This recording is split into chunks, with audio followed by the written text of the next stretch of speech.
പ്രിയമുള്ളവരെ, ഞാനിപ്പോ നിൽക്കുന്നത് അതിരപ്പള്ളി അന്തർ സംസ്ഥാന പാതയിലാണ്. ഇതൊരു പുഴയോ തോടൊന്നുമല്ല, അത് റോഡാണ്. ഈ പ്രദേശത്ത് വെള്ളം കയറിക്കൊണ്ടിരിക്കുകയാണ്.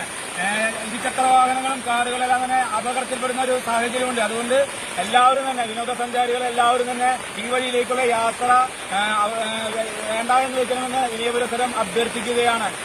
ചാലക്കുടി പുഴ കരകവിഞ്ഞൊഴുകുകയാണ്. മുഴുവൻ ഡാമുകളും തുറന്നിട്ടിരിക്കുകയാണ്. സ്ലൂയിസ് വാലുകളും തുറന്നിരിക്കുകയാണ്.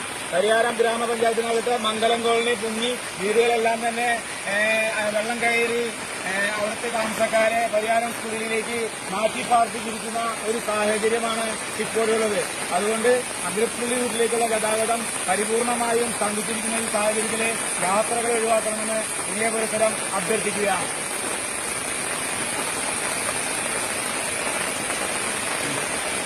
Ini